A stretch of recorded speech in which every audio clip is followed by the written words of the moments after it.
വന്യജീവി ആക്രമണം മൂലമുള്ള മരണങ്ങൾ കേരളത്തിൽ പതിവാകുന്ന ദയനീയ കാഴ്ചയാണ് ഇപ്പോൾ കാണുന്നത്. സംസ്ഥാനത്തെ എല്ലാ ജില്ലകളിലും വന്യജീവി ആക്രമണം ഒരു സാമൂഹിക പ്രശ്നമായി മാറുകയുമാണ്. ഇന്ത്യ പോലെയുള്ള മൂന്നാം ലോക രാജ്യങ്ങളിൽ മനുഷ്യജീവനേക്കാൾ വിലയും കരുതലും പലപ്പോഴും വന്യജീവികൾക്ക് ലഭിക്കുന്നു എന്നതാണ് യാഥാർത്ഥ്യം. നിലവിൽ സംസ്ഥാന വനം വന്യജീവി വകുപ്പ് പുറത്തിറക്കിയ 2021-22 വർഷത്തെ ഫോറസ്റ്റ് സ്റ്റാറ്റിസ്റ്റിക്സ് പ്രകാരം കേരളത്തിൽ 213 കടുവകൾ ഉണ്ട് എന്നാണ് സൂചിപ്പിക്കുന്നത്.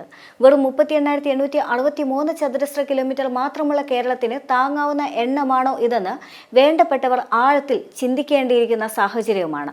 2002-ൽ 71 കടുവകൾ 2022-ൽ 213 വർദ്ധിച്ചതോടെ അവ കൃഷിയിടങ്ങളെയും പട്ടണങ്ങളെയും വരെ ആവാസ വ്യവസ്ഥയാക്കുകയുമാണ്. ഇത്തരത്തിലെ ഗണ്യമായ വർധനവ് മറ്റൊരു ആശങ്കയ്ക്കും വക നൽകുന്നുണ്ട്. അതായത് വയനാട് മറ്റൊരു സുന്ദർബൻസ് ആകുമോ എന്നതാണ് ആ ആശങ്ക. ഇന്ത്യക്കും ബംഗ്ലാദേശിനും ഇടയിലാണ് സുന്ദർബൻസ് കണ്ടൽ വനം. അവിടെ കുറഞ്ഞത് 100 ബംഗാൾ കടുവകളെങ്കിലും ഉണ്ടാകും. അവയിലേറെയും നരഭോജികളുമാണ്. വനത്തിന്റെ പരിസരങ്ങളിൽ ജീവിക്കുന്ന ആളുകൾ പ്രധാനമായി ആശ്രയിക്കുന്നതും ആ കാടുകളെ തന്നെയാണ്. അതുകൊണ്ട് തന്നെ ആളുകളെ സംബന്ധിച്ചിടത്തോളം ഓരോ ദിവസവും അതിജീവനത്തിന്റെ നീണ്ട പോരാട്ടം തന്നെയാണ്.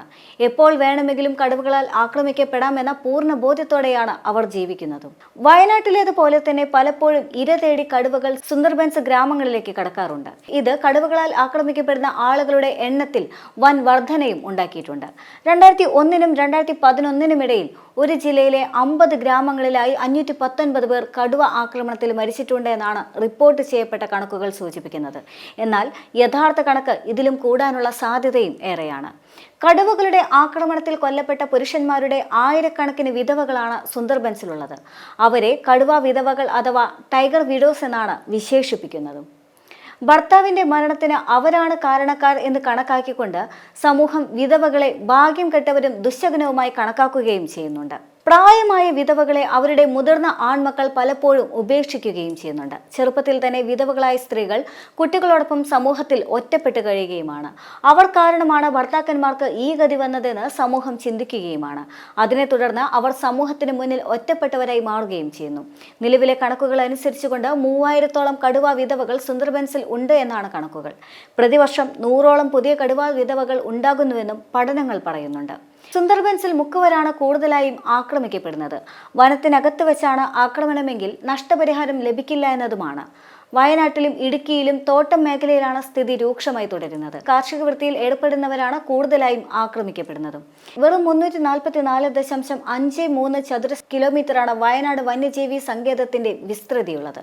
പശ്ചിമഘട്ട മലനിരകൾ, നീലഗിരി കുന്നുകൾ, ഡെക്കാൻ പീഠഭൂമി എന്നിങ്ങനെ ജൈവശാസ്ത്രപരമായി വ്യത്യസ്തമായ 3 പ്രദേശങ്ങളുടെ സംഗമ സ്ഥാനത്ത് സ്ഥിതി ചെയ്യുന്ന വയനാട് പ്രദേശം കൂടുതലും സ്ഥിതി ചെയ്യുന്നത് കേരളത്തിലുമാണ്. ബാക്കി ഭാഗങ്ങളെല്ലാം തന്നെ അയൽ സംസ്ഥാനങ്ങളായ കർണാടകയിലും തമിഴ്നാട്ടിലുമാണ്. 2014-ൽ വേൾഡ് ചൈൽഡ് ലൈഫ് ഫണ്ടും വനം വകുപ്പും ചേർന്ന വയനാട് വന്യജീവി സങ്കേതത്തിൽ നടത്തിയ പഠനത്തിൽ 75 വലിയ കടുവകളെയും 3 കുഞ്ഞുങ്ങളെയും കണ്ടെത്തിയിരുന്നു. അതായത് 2014-ൽ ഒരു കടുവയ്ക്ക് 4.46 ചതുരശ്ര കിലോമീറ്റർ മാത്രമാണ് ടെറിട്ടറി ഉണ്ടായിരുന്നത്. ഒരു കടുവയ്ക്ക് സ്വന്തം ടെറിട്ടറിയായി വേണ്ട സ്ഥലം ആൺകടുവയ്ക്ക് 70 മുതൽ 150 ചതുരശ്ര കിലോമീറ്ററും പെൺകടുവയ്ക്ക് 20 മുതൽ 60 ചതുരശ്ര കിലോമീറ്ററുമാണ്.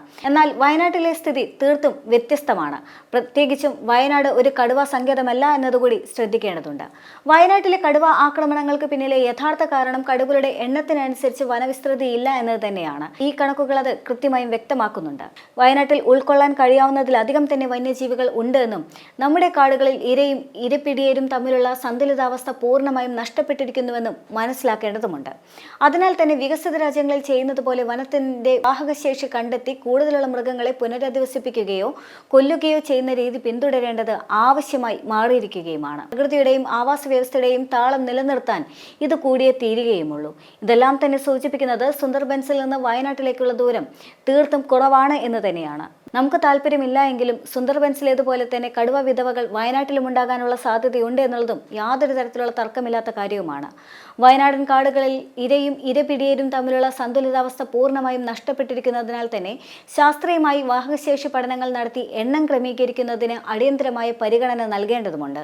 അത് അല്ല എങ്കിൽ തെലങ്കാനയിലെ ഏലൂർ നഗര വന്യജീവി സങ്കേതത്തിലും മഹാരാഷ്ട്രയിലെ സഹ്യാദ്രി കടുവാ സങ്കേതത്തിലും കർണാടകയിലെ കാളി കടുവാ സങ്കേതത്തിലുമെല്ലാം തന്നെ ജാർഖണ്ഡിലെ പലാമു കടുവാ സങ്കേതത്തിലും കിലോമീറ്ററുകൾ ദൂരമുള്ള മറ്റ് വന്യജീവി സങ്കേതങ്ങളിൽ നിന്ന് മാൻ, മ്ലാവ്, കേഴ മുതലായ ഇരകളെ പിടിച്ച് വാഹനത്തിൽ കയറ്റിക്കൊണ്ടുവന്ന് ഭക്ഷ്യമായി കൊടുക്കേണ്ട അവസ്ഥയും കേരളത്തിൽ, പ്രത്യേകിച്ച് വയനാട്ടിൽ സംജാതമാക്കേണ്ടിയും വരും.